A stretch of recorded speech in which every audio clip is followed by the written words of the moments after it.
Hello and welcome to another episode of Twin Pair Tutorials.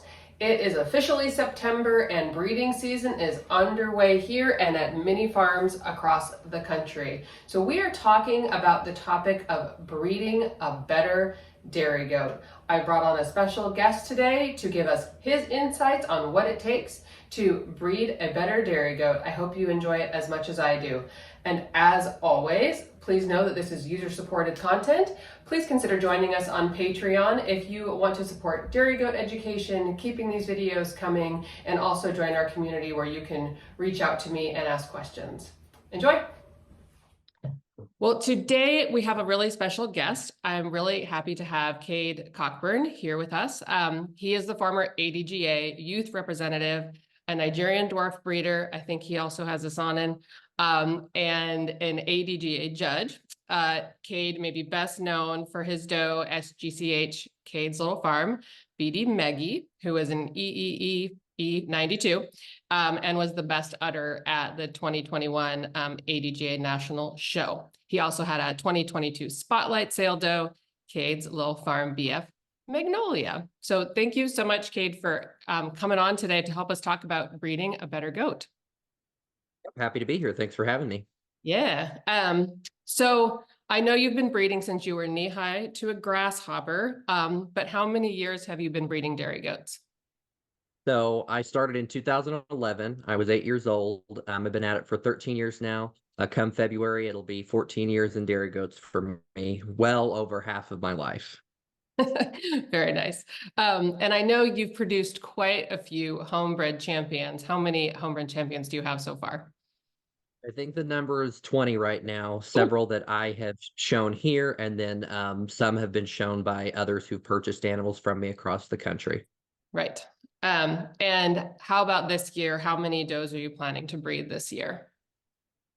Hopefully the goal will be less than 40, somewhere between that 30 to 40 range. Ideally closer to 30, but you know how that goes with goat math and all. It does. And then, I mean, if you're like me, I don't like having fat, dry yearlings. So if they're big enough to get bred this year, I want to do it. Yep, I'll do the same. Yep.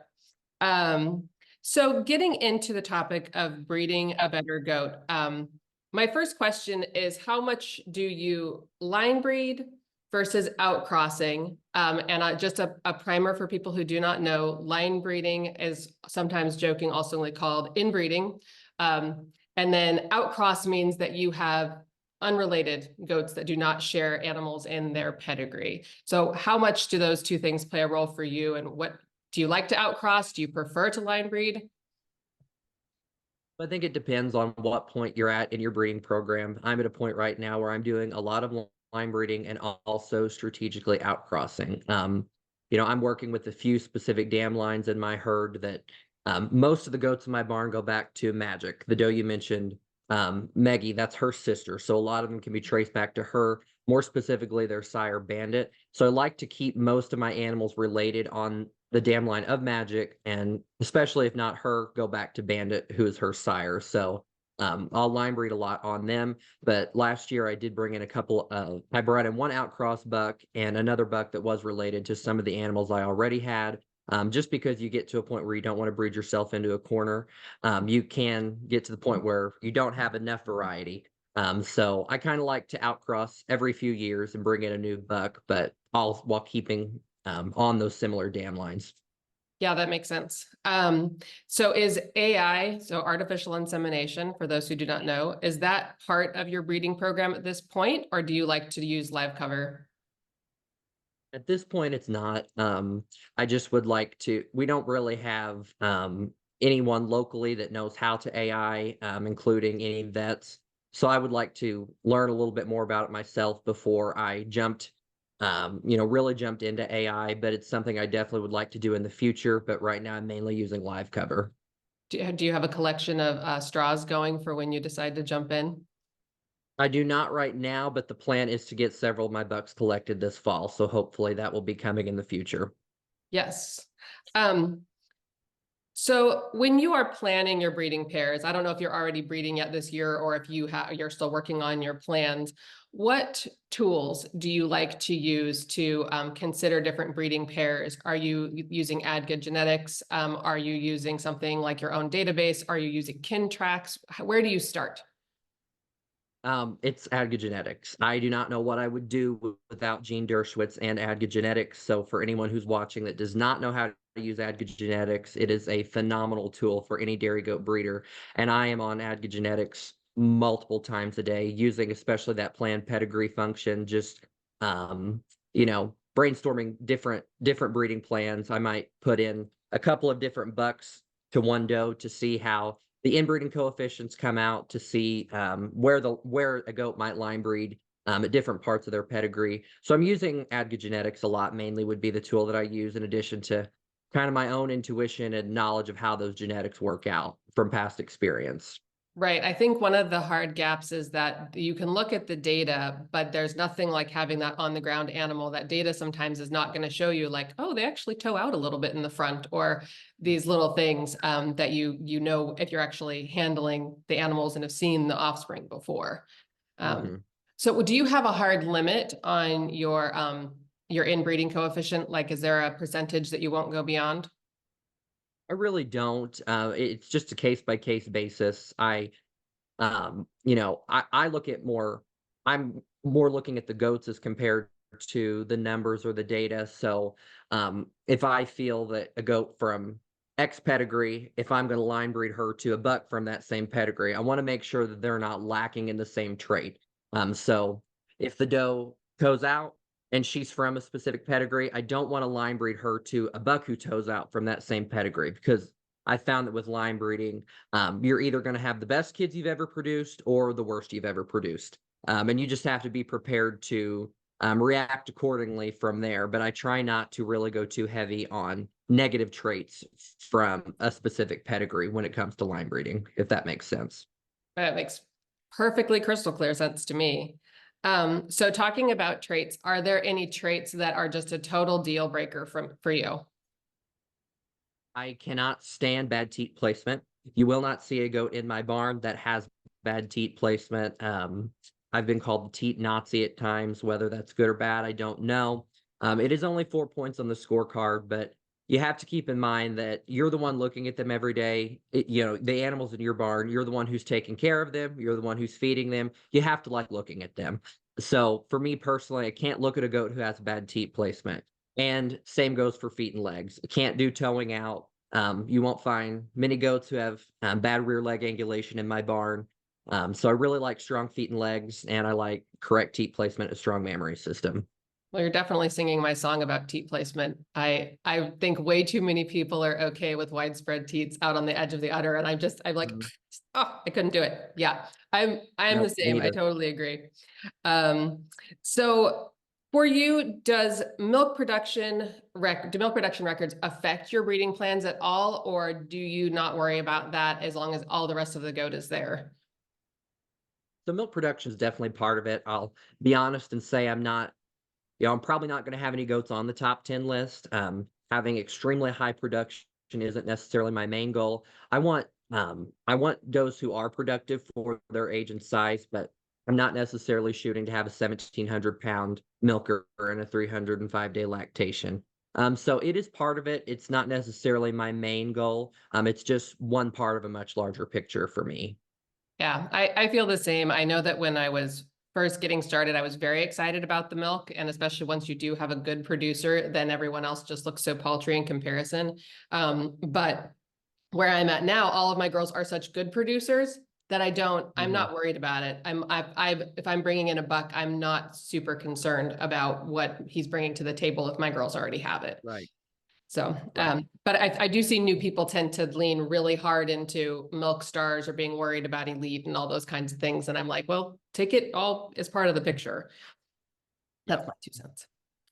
Um, so I had a kind of a funny question for you. So there is something called breeding by phenotype and there's breeding by genotype. So phenotype Mhm. is what an animal actually looks like when you're looking at them, and the genotype is actually going back to the pedigree and what that animal actually has in them genetically. So when you're using a junior herd sire, somebody you maybe purchased as an outcross, and you do not yet have daughters on the ground to look at, how much will his phenotype versus his genotype affect your breeding plans? And phrased another way, would you use an ugly junior buck if he had a really outstanding dam who was proven? I would, yes. Obviously, I would prefer not to use an ugly goat, but for the most part, if I'm purchasing a buck out of a specific animal, I'm hopefully he's going to have the same traits that his dam has that I purchased him for. I am going to look more on junior bucks, especially on that genotype as opposed to phenotype, because I brought in a junior buck because of traits that likely his dam, his grand dam, the does in his pedigree are going to have. So I bought him because I expect his daughters to look the way that his dam and his granddam does. So that's more so what I'm looking at with junior bucks. And then once they get a little bit older, I've seen daughters at that point, and even if the buck himself isn't the prettiest buck you'll ever see, I will have hopefully had a good idea of what kind of daughters he's producing and what kind of udders he's putting on. Right. Yeah, that's good to know. And it is so hard with junior bucks too, because they go through so many phases. Every goat goes through an ugly duckling phase at least once when they're growing up in that first year. So how has your experience as an ADGA judge changed the way you select your breeding pairs, if at all? I don't necessarily know that it has. If anything, it's given me, it's helped me to look more at the bigger picture as far as comparing my herds to other goats that are across the country. You see pretty pictures on Facebook of goats all the time. That doesn't always show the full picture of that animal. So seeing them in person and being able to have an image in my mind of what goats look like in the West Coast, on the West Coast, what goats on the East Coast are looking like, what goats in the South look like. That really helps as far as planning my own breeding plans, and just having an idea of how my goats compare to others that are out there. I would say that would be the main thing that might have changed my perspective some on being an ad good judge. Is it really helps me to know how the animals in my barn compare to goats across the country.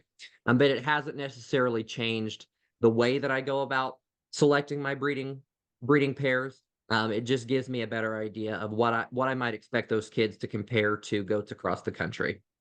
That's so interesting. I would love to see, I hadn't thought about that you might actually get to see different trends that are happening in different places in the country, also because the genetic pools tend to be more related in certain areas just because of proximity.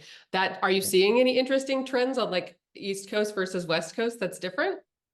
Well, um, it depends. And it's not necessarily part of it is the genetics, just because there are certain herds and certain places and those genetics tend to stay close. But a lot of it is management as well. If you go down south, the people in Florida, Mississippi, and Alabama deal a lot more with parasites and humidity than what folks in Washington and Oregon are going to. So their management is going to be totally different. And the way that they go about preparing their does for a show, the way they go about uttering up their goats is going to be different from one region of the country to the next. So that's kind of just something cool to keep in mind when you are seeing goats on Facebook and you're seeing show results, that, shows a show in one state might be totally different than a show in another state, just because of the climate, because of the goats that are there, because of the different management practices that have to be in place because of where you're at. That's so interesting. And not to mention access to what kind of hay and what kind of quality of hay. I mean, that's a big thing Definitely. too. What kind of water? I mean, there's some places that are very high in iron and they have to go about using their minerals differently. There's some places that have certain brands of feed that others don't have. So, the management, I think, is a lot bigger than the genetics when it comes to the trends that I'm seeing in different parts of the country. That is really interesting. Very, very interesting. So, if you were giving advice to someone who is looking to buy a buck and can only buy one, and so this is probably somebody who is earlier on but wants to do a good job and like make a good choice, what advice would you give them? So I would tell them to first buy the best they can afford, but don't necessarily follow trends or jump on bandwagons per se. Go to shows, talk to breeders, and see the does that you like. Not necessarily they're winning, but that you like. Talk to those breeders. Do you like an animal that has a more capacious mammary system? Do you like a doe that's more dairy? Do you prefer a goat that, has a little more substance and body capacity? Find what you like and buy a buck based off of that. Maybe there's a specific doe you like at a show who goes best to breed in 3 rings. Go up and talk to that breeder. Ask if there might be availability for a buck kid from that cross. Talk to that breeder about how those genetics have played well in their herd and how they might be able to work in yours. I think finding a breeder that you're able to work with and mentor you is a very big deal, especially when you don't know a lot about the genetics you're using right off the bat. So find a doe you like, find a herd you like potentially, and a type you like. Especially finding a doe. If you can see an animal walk by you, if you're at a show or maybe you go to a linear appraisal and you say, I'd like my whole herd to look like that. Mm-hmm. That's a pretty good idea. You might want to consider getting a buck from that doe. Yeah, I think that's really, really, really great advice. Are there any, is there any other advice or suggestions you can give to new or experienced breeders on just breeding a better goat? What that means to you, or what, a pearl of wisdom? I would say just sticking to what you like as a breeder and what you like to see in your own barn. Kind of going back earlier to what I talked about on how I like goats who have good teat placement and strong feet and legs. That I also like an animal that's a little more dairy and feminine. That might not always be what wins in the show ring, just based on the judge that you have. But at the end of the day, I like looking at the goats that are in my barn. I like the type of animals that I'm breeding, and I can be happy with the goats that I've produced when it's all said and done. And I would say to use that same philosophy, regardless of the type of animal that you're breeding, regardless of the breed of goat that you have, because at the end of the day, they're your goats. You're the one feeding them. You're the one taking care of them. So pick a type of animal that you like, be proud of what you're producing, and enjoy every minute of it along the way. Awesome. Well, this has been fantastic. I hope this gives people lots of food for thought. I hope everybody is learning how to use that Adga Genetics tool. Jean does have some nice links on there for folks. I will make sure that URL's in the notes on how to use those tools for people who are new to it. I know a lot of the data is a little overwhelming when you don't know what you're looking at first. Thank you so much to Cade Cockburn for joining us today. Do check out his website, Cade's Little Farm. He has an amazing herd of Nigerian dwarf dairy goats. And thank you for watching, and for our Patreons for supporting this tutorial. If you want to join us, check out patreon.com/twinpairfarm.